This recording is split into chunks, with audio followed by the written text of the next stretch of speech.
السلام علیکم ورحمۃ اللہ وبرکاتہ۔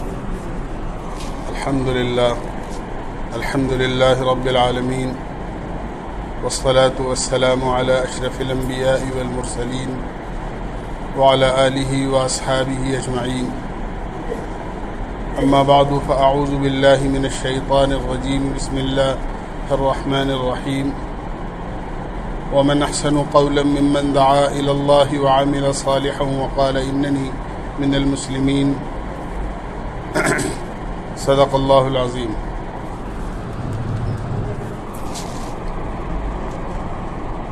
اقبال بھائی ہیں بھائی؟ اقبال بھائی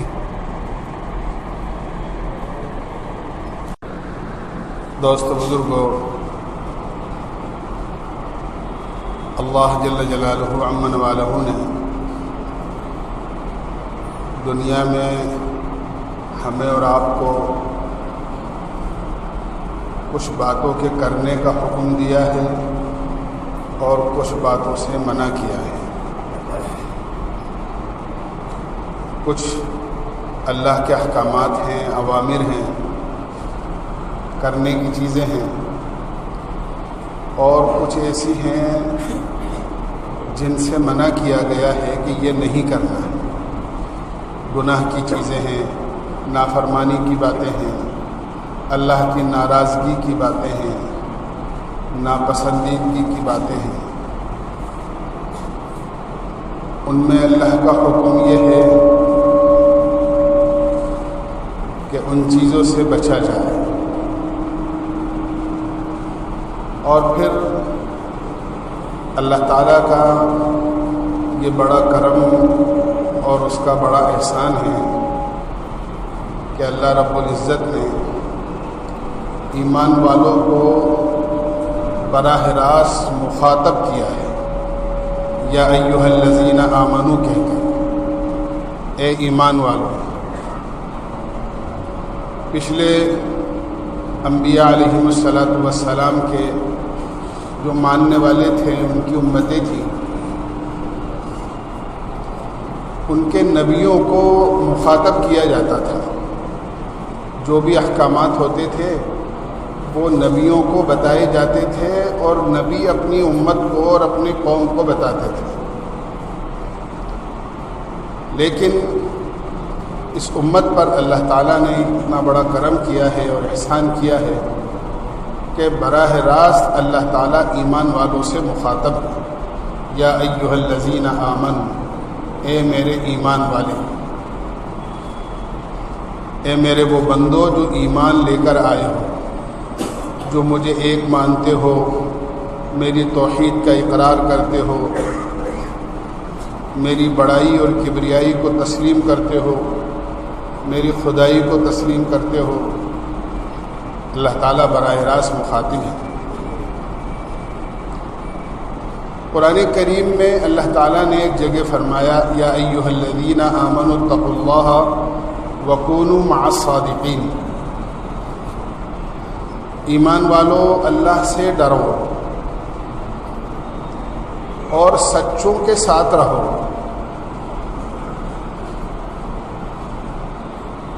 اس آیت میں ایک تو اس بات کا حکم ہے کہ اللہ سے ڈرا کیا کرو۔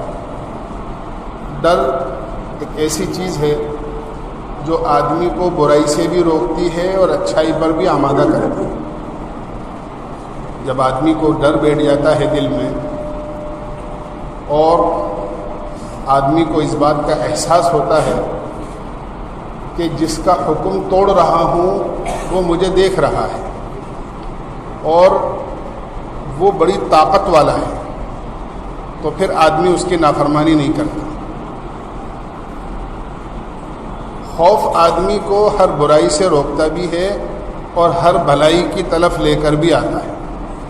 اس لیے پہلا حکم یہ دیا، یا ایھا الذین آمنوا اتقوا اللہ، اے ایمان والو اللہ سے ڈرو۔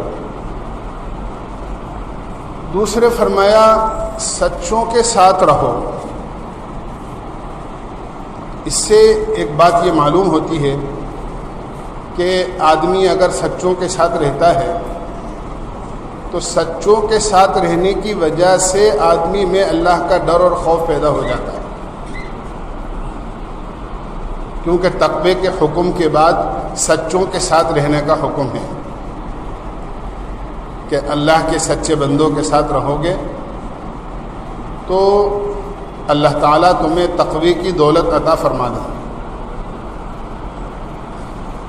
اور تقوی اور اللہ کا ڈر اتنی بڑی چیز ہے کہ قرآن کریم میں اللہ تعالیٰ نے فرمایا وَمَن يَتَّقِ اللَّهَ يَجْعَل لَّهُ مَخْرَجًا، جو آدمی اللہ سے ڈرتا ہے اور تقوی اختیار کرتا ہے اللہ اس کے لیے ہر تنگی میں راستہ نکال دیتا ہے.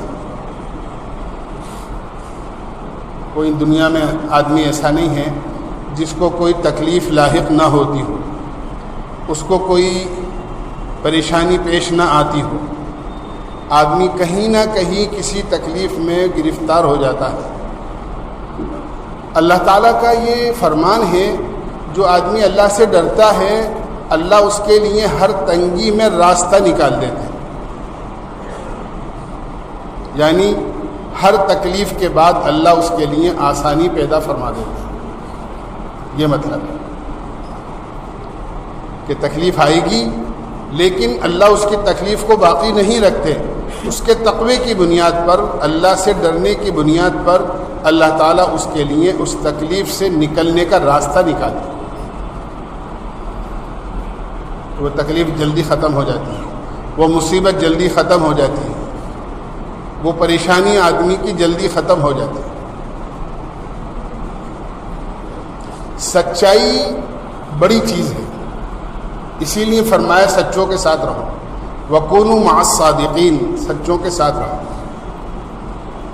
دنیا میں سب سے بڑی اور سب سے سچی جو ذات ہے وہ جناب رسول اللہ صلی اللہ علیہ وسلم کی. اللہ کے نبی علیہ الصلاۃ والسلام کو دنیا میں ایسے لوگوں نے جو اللہ کے نبی کی رسالت کو اور اللہ کی توحید کو نہیں مانتے تھے، انہوں نے بھی آپ کی سچائی کو تسلیم کیا تھا. ایسا تو ہوا کہ لوگوں نے اللہ کو اللہ نہیں مانا. جب آپ نے اس بات کی دعوت دی کہ اللہ ایک ہے اور وہی کارساز ہے اور ہر نفع نقصان کا وہ مالک ہے، چھوٹی بڑی ہر چیز اس کے قبضہ قدرت میں ہے، اس کے بغیر دنیا میں کوئی کچھ نہیں کر سکتا اور وہ سب کے بغیر سب کچھ کر سکتا ہے. جب آپ نے اس کو بیان کیا تو لوگوں نے آپ کی بات کو جھٹلا دیا، آپ کی بات کو نہیں مانی.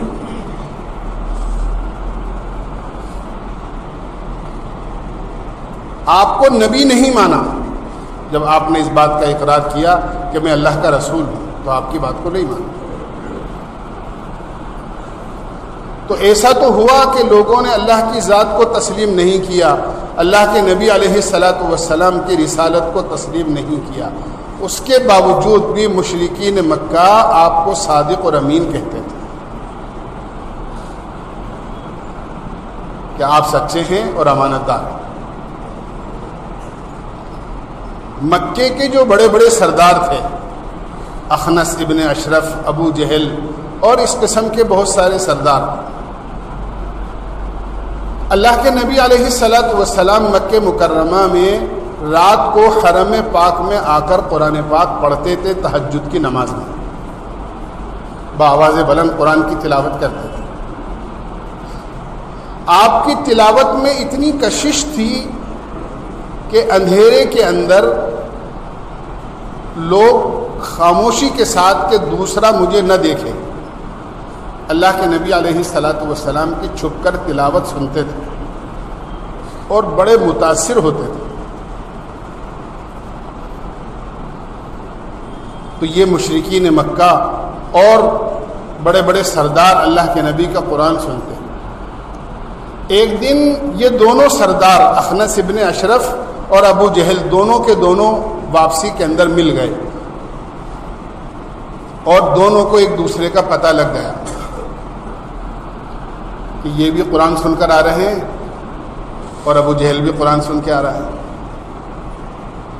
دونوں نے عہد کیا کہ دیکھو کل سے نہ تم آؤ گے نہ میں آؤں گا، اس لیے کہ اگر قوم کو پتہ لگ گیا کہ ہم رات کو تو ان کے پیچھے قرآن سنتے ہیں اور دن میں ان کی مخالفت کرتے ہیں تو قوم ہمیں اپنا سردار نہیں مانے گی. لیکن اللہ کے نبی علیہ الصلاۃ والسلام کی قرآن پاک میں اتنی کشش تھی کہ مجبور ہو جاتے تھے اور چھپ چھپا کر پھر اگلی رات میں پہنچ گئے. 2-3 دفعہ ایسا ہوا. جب ایک دفعہ یہ دونوں آپس کے اندر ملے تو اخنس ابن اشرف نے ابو جہل سے یہ کہا کہ ایک بات بتاؤ، اس وقت قوم کا کوئی آدمی بھی نہیں، تم ہو یا میں ہوں، اپن دونوں ہیں، بس یہ پوچھنا چاہتا ہوں کہ محمد صلی اللہ علیہ وسلم جو کچھ کہہ رہے ہیں اس کے بارے میں تمہارا کیا خیال ہے، یہ سچے ہیں یا جھوٹے ہیں؟ اخنس نے ابو جہل سے پوچھا تو ابو جہل نے جواب دیا کہ دیکھو بات یہ ہے کہ یہ اپنی بات میں بالکل سچے ہیں، اس لیے کہ انہوں نے کبھی مخلوق کے بارے میں جھوٹ نہیں بولا تو یہ خالق کے بارے میں کیسے جھوٹ بول سکتے ہیں؟ یہ کون اقرار کر رہا ہے؟ یہ وہ آدمی کہہ رہا ہے جو اللہ کے نبی کا سب سے بڑا مخالف تھا، کہ بات تو سچی کہتے ہیں. تو اخنس کہنے لگا کہ پھر ہم بات مانتے کیوں نہیں ہو جب تم یہ کہتے ہو کہ یہ سچی بات کہہ رہے ہیں؟ تو ابو جہل نے کہا کہ اگر ہم ان کی بات مان لیں گے تو پھر ہمیں ان کے تابع ہونا پڑے گا اور ہماری سرداری ختم ہو جائے گی. ہم اپنی سرداری کو باقی رکھنے کے لیے ان کی بات نہیں مانتے، باقی بات ان کی سچی ہے اور صحیح ہے. ہم اپنی ضد کی وجہ سے کہ نہیں ہے ہم تمہاری بات نہیں مانیں. ضد اور عناد اتنی بری چیز ہے کہ آدمی کو بڑی سے بڑی خیر سے محروم کر دیتی ہے. آدمی کسی بات کو سچا جانتے ہوئے اور صحیح جانتے ہوئے ضد پر اڑ جائے کہ نہیں میں یہ کام نہیں ہونے دوں گا یا ایسا نہیں کروں گا، یہ آدمی کو ضد ایسی چیز ہے جو بڑی سے بڑی خیر سے محروم کر دیتی ہے. مشرکین مکہ کے سرداروں کو ایمان سے جو محروم کیا ہے وہ اسی ضد نے کیا ہے.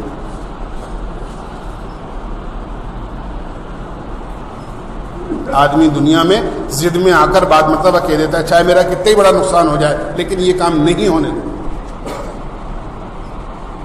یہ ضد آدمی کو خود کو بھی محروم کر دیتی ہے اور آدمی کا بھلا بھی نہیں ہو پاتا ہے. تو باوجود اس بات کے کہ اللہ کے نبی کی رسالت کو تسلیم نہیں کرتے تھے، اللہ کی وحدانیت کو تسلیم نہیں کرتے تھے، اس کے باوجود آپ کو سچا جانتے تھے کہ یہ اپنی بات میں سچے ہیں.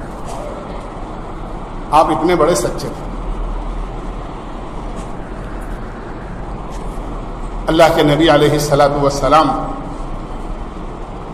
ہر معاملے میں اتنی اپنی بات کے پکے تھے اور اتنے سچے تھے کیونکہ دنیا میں آپ تو دنیا میں سچائی کا سبق دینے کے لیے آئے تھے.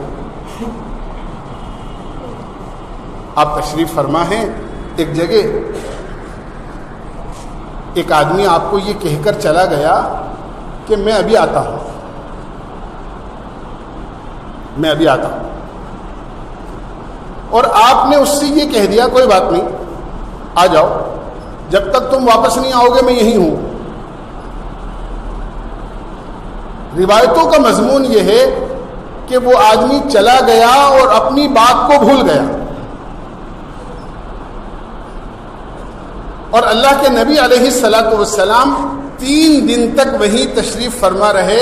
آپ نے ساری نمازیں وہیں پڑھی، آپ نے اپنی ساری ضروریات وہیں پوری کری، اس لیے کہ آپ نے اپنی زبان مبارک سے یہ کہہ دیا تھا کہ جب تک تم نہیں آؤ گے میں یہی ہوں. 3 دن کے بعد جب اس شخص کا ادھر سے گزر ہوا اور اس نے آپ کو دیکھا تو وہ تو پانی پانی ہو گیا کہ مجھ سے غلطی ہو گئی، میں تو بھول گیا جا کر کہ میں آپ سے یہ وعدہ کر کے گیا ہوں کہ مجھے تھوڑی دیر میں واپس آنا ہے، آپ نے اتنا سا فرمایا کہ تم نے ہمیں مشقت میں ڈال دیا، آپ نے کوئی دوسری بات، اور یوں کہا کہ اگر تم 3 دن بعد نہیں آتے تو میں ساری زندگی اس وعدے کی وجہ سے یہیں بیٹھا رہتا، کیونکہ میں نے اپنی زبان سے کہہ دیا تھا کہ جب تک تم نہیں آؤ گے میں یہیں ہوں۔ یہ ہے زبان کی سچائی۔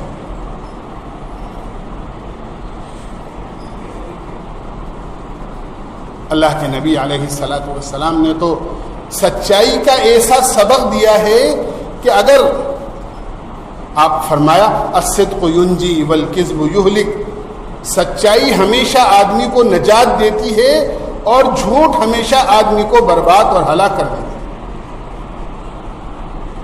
ایک آدمی کو ایک جھوٹ کو ثابت کرنے کے لیے 100 جھوٹے جھوٹ بولنی پڑتی، ایک جھوٹ بات بول دی آدمی نے، اب اس کو ثابت کرنے کے لیے اور دوسرے کے دماغ میں اس کی سچائی بٹھانے کے لیے اور 20 اور 50 جھوٹ آدمی بولتا ہے۔ تو جھوٹ جھوٹ کو جنم دیتی ہے، اور سچائی ایک ایسی چیز ہے جو آدمی کو نجات دیتی ہے، بلکہ اللہ کی نعمتوں کے باقی رکھنے کا بہت بڑا سبب اور ذریعہ ہے سچائی۔ حدیث میں آتا ہے اللہ کے نبی علیہ الصلاۃ والسلام نے ایک مرتبہ بنی اسرائیل کا واقعہ صحابہ کے سامنے بیان کیا کہ بنی اسرائیل میں 3 آدمی تھے اور تینوں کسی بیماری میں مبتلا تھے۔ ایک کو کوڑ کا مرض تھا، اس کے جسم پر زخم تھے، دوسرا سر میں اس کے بال نہیں تھے، وہ بالکل گنجا تھا، اور تیسرا بالکل آنکھوں سے نابینا تھا۔ اللہ نے ایک فرشتے کو بھیج کر ان تینوں کو آزمایا۔ میں عرض کرتا رہتا ہوں دنیا بڑے امتحان کی جگہ ہے، اللہ بندے کو کئی طریقے سے آزماتے ہیں۔ فرشتہ آیا اور آ کر اس کوڑ والے مرض والے سے کہا کہ کیا حال ہے؟ وہ کہتا بہت بیمار ہوں، دیکھ نہیں رہی ہو میرے جسم پر کتنے زخم ہیں، کیا چاہتے ہو؟ کہ بس میں تو یہ چاہتا ہوں کہ لوگ مجھ سے نفرت کرتے ہیں، میرے جسم پر بڑے زخم ہیں، کوڑ کا مریض ہوں، یہ میرے زخم اچھے ہو جائے، میرا جسم صاف ستھرا ہو جائے، اس سے بڑی اور کیا بات ہوگی میرے لیے۔ روایتوں میں آتا ہے فرشتے نے دعا کی اور اس کے جسم پر ہاتھ پھیرا اور اسی وقت وہ بالکل اچھا اور صحیح سالم ہو گیا۔ اور پھر اس سے یہ پوچھا کہ تمہیں کون سا مال پسند ہے؟ تو اس نے کہا مجھے اونٹ پسند ہے، تو ایک 51 اونٹنی اس کو دے دی، لو۔ اس نے اس کو پالا، اس سے اس کی نسل بڑھی۔ پھر یہ آدمی اور یہ فرشتہ آدمی کی شکل میں گنجے کے پاس آیا، اس سے پوچھا کیا حال ہے؟ اس نے کہا دیکھ نہیں رہے ہو میرے سر پر ایک بال بھی نہیں ہے، لوگ مجھے چڑھاتے ہیں، لوگ میرا مذاق اڑاتے ہیں، بہت پریشان ہوں، بچے تک مجھے چھیڑتے ہیں، میرے لیے اس سے بڑی کیا دولت ہوگی کہ میرے سر کے بال آ جائیں۔ فرشتے نے دعا کری اور سر پہ ہاتھ پھیرا، بال اچھے آ گئے۔ روایت کا مضمون ہے، اللہ کے نبی بیان فرما رہے۔ پھر اس سے پوچھا تمہیں کون سا مال پسند ہے؟ کیونکہ اس زمانے میں جانور ہی مال کی شکل ہوا کرتے تھے۔ اس نے کہا مجھے تو گائے پسند ہے، تو 51 گائے دے دی اس کو۔ پھر وہ اندھے کے پاس آیا، نابینا کے پاس، اور اس کا حال پوچھا۔ اس نے کہا نابینا ہوں، ہاتھ پکڑ کر کوئی منزل تک لے کے جانے والا بھی نہیں ہوتا ہے، در بدر کی ٹھوکریں کھاتا رہتا ہوں، چوٹ لگ جاتی ہے، گر جاتا ہوں، کپڑے پھٹ جاتے ہیں، گندے ہو جاتے ہیں، میرے لیے اس سے بڑی کیا نعمت ہوگی کہ میری آنکھوں کی روشنی لوٹ آئے۔ فرشتے نے دعا کری اور اس کی آنکھوں کی بینائی لوٹ آئی۔ اس سے پوچھا کیا پسند ہے؟ کہنے لگا مجھے تو بکری پسند ہے۔ چنانچہ ایک حاملہ بکری اس کو دے دی، چلا گیا فرشتہ۔ اللہ نے ان تینوں کے مال میں خوب برکت دی۔ اس کے پاس اونٹوں کا ریوڑ ہو گیا، اس کے پاس گایوں کا ریوڑ ہو گیا، اس کے پاس بکریوں کا بڑا ریوڑ ہو گیا۔ اب اللہ تعالیٰ ان کی سچائی کا امتحان لیتے ہیں۔ وہ فرشتہ دوبارہ آتا ہے اور گنجے کے پاس آ کر یہ کہتا ہے، اس کوڑی کے پاس آ کر یہ کہتا ہے جو پہلے کوڑی تھا کہ بھائی مسافر ہوں، مجھے سواری کے لیے ایک اونٹنی کی ضرورت ہے، ایک جانور دے دو۔ تو وہ کہتا ہے کہ نہیں میرے پاس کوئی جانور نہیں، میرے پاس اور ہی حقوق بہت ہیں ادا کرنے کے لیے، میں ایسے اجنبی آدمی کو اپنا مال نہیں دے سکتا۔ تو فرشتہ کہنے لگا کہ ایسا لگتا ہے کہ میں نے تمہیں دیکھا ہے پہلے، اور تم شاید کوڑی تھے، تمہارے جسم پر زخم تھے، اللہ نے تمہیں صحت اور سلامتی عطا فرمائی، اور تم فقیر بھی تھے، تمہارے پاس کچھ نہیں تھا، اللہ نے تمہیں اتنا بڑا اونٹوں کا ریوڑ دیا۔ اس نے کہا جاؤ اپنا کام کرو، یہ مال تو میرے پاس نسلوں سے ہے، اور ہم تو کبھی کسی بیماری میں مبتلا ہی نہیں ہوئے۔ جھوٹ بولتے۔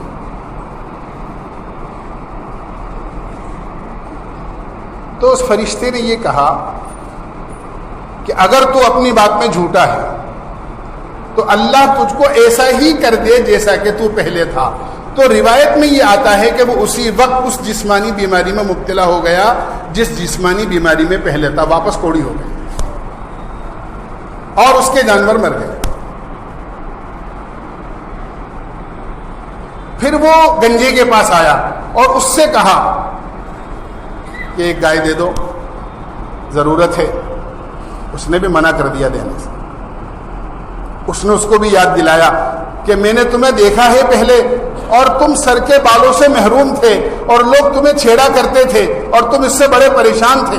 اس نے کہا جاؤ اپنا کام کرو، میرے کبھی ایسی بیماری نہیں تھی، اور یہ مال تو میرے پاس نسلوں سے ہے، کیا میرے پاس نہیں ہے تمہارے۔ اس سے بھی اس فرشتے نے یہ کہا کہ اگر تم اپنی بات میں جھوٹے ہو تو اللہ تمہیں ایسا ہی کر دے جیسے پہلے تھے۔ تو اس کے سر کے بال غائب ہو گئے اور اس کی وہ نعمتیں بھی ختم ہو گئی۔ پھر تیسرے کے پاس آیا اور آ کر اس کو یاد دلایا، اس سے کہا ایک بکری دے دو۔ اللہ نے تمہیں بہت نعمتیں دی ہیں، پورا جنگل بھرا ہوا ہے تمہارے جانوروں سے۔ تو کہنے لگا ہاں لے لو، کتنی بکری چاہیے؟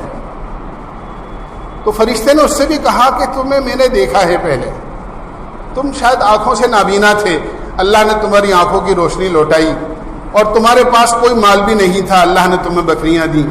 اس نے کہا بے شک میں جتنا اس کا شکر ادا کروں اتنا کم ہے، میری آنکھوں میں روشنی نہیں تھی، اللہ نے مجھے آنکھوں کی روشنی بھی دی، اور یہ سب مال اللہ ہی نے دیا ہے، اور تم بالکل سچ کہتے ہو، اور میں بھی یہی کہتا ہوں کہ واقعتاً میں ایسا ہی تھا، اللہ نے مجھے اچھا کیا۔ فرشتے نے کہا میں کوئی سوالی اور فقیر نہیں ہوں، میں تو وہی فرشتہ ہوں جس کو اللہ نے یہ نعمتیں دینے کے لیے تمہیں بھیجا تھا۔ تیرے دو ساتھی جو گنجا اور کوڑی تھا وہ اپنی بات میں جھوٹے ثابت ہوئے، اللہ نے ان کو اسی بیماری میں مبتلا کر دیا، اور تو اپنی بات میں سچا ہے، اس لیے اللہ نے تیری ان دونوں نعمتوں کو، آنکھوں کی روشنی کو اور تیرے مال کو باقی رکھا۔ جا تیرا مال تجھے مبارک ہو، اللہ اس میں اور برکت دے، میں تو اللہ کی طرف سے بھیجا ہوا فرشتہ تھا۔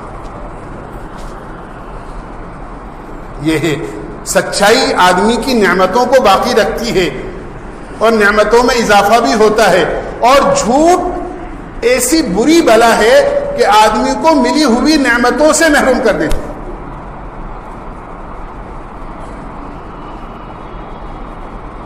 اس لیے اللہ کے نبی علیہ الصلاۃ والسلام چونکہ دنیا میں سب سے بڑے سچے تھے، صحابہ نے بھی اللہ کے نبی کی فیض صحبت میں رہ کر سچائی کو سیکھا تھا، ساری چیزیں سیکھی۔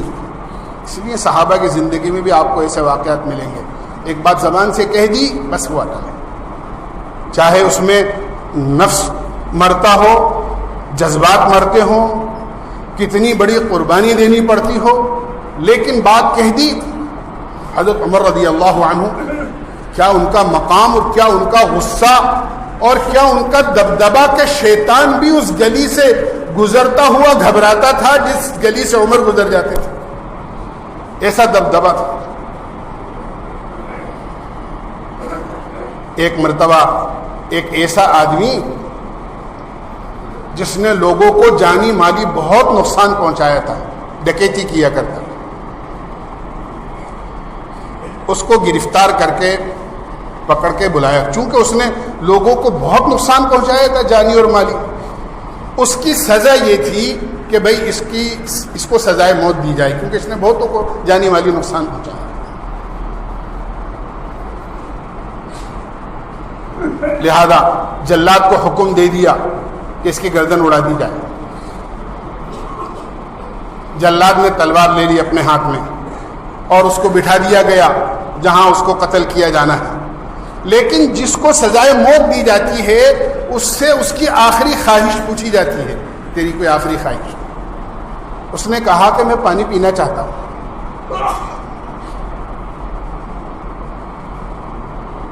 میں پانی پینا چاہتا ہوں۔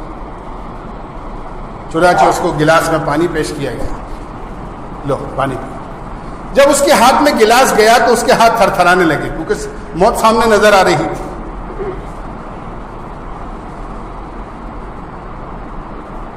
کہ اس نے کہا کیوں، کیا بات ہے؟ اس نے کہا کہ مجھے ڈر ہے کہیں میں گلاس منہ سے لگاؤں اور یہ جلاد مجھے میری گردن اڑا دے، پانی بھی نہ پی سکوں۔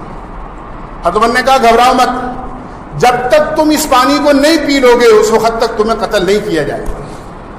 بس اتنا سننا تھا کہ اس کو موقع مل گیا، اس نے گلاس کا پانی زمین پر ڈال دیا اور زمین نے پانی کو چوس لیا اور کہا عمر اب تم مجھے قتل نہیں کر سکتے، اس لیے کہ آپ نے ایک بات کہی جب تک یہ پانی نہیں پی لو گے اس وقت تک تم مجھے قتل نہیں کر سکتے، اور پانی تو میں نے نہیں پیا، اور تم نے اسی پانی کے لیے کہا تھا جب تک تم یہ پانی نہیں پی لو گے تمہیں سزائے موت نہیں دی جائے گی۔ حضرت عمر نے کہا ٹھیک ہے، میں اپنی بات میں سچا ہوں، میں نے جو بات کہی ہے وہی ہو کر رہے گی۔ میں نے یہ بات کہی تھی جب تم یہ پانی نہیں پی لو گے تمہیں سزائے موت نہیں دی جائے گی، جاؤ ہم نے تمہیں معاف کیا۔ ادھر عمر نے معافی کا اعلان کیا، اس نے کھڑے ہوتے کہا میں کلمہ پڑھتا ہوں لا الہ الا اللہ محمد رسول اللہ۔ کہ اگر اسلام اتنا ہی سچا مذہب ہے اور سچائی کی ایسی ہی تعلیم دیتا ہے تو میں بھی کلمہ پڑھ کے ایمان والوں میں داخل ہوں گا۔ یہ ہے سچائی کی طاقت۔ اللہ ہمیں سمجھنے کی اور عمل کی توفیق نصیب فرمائے۔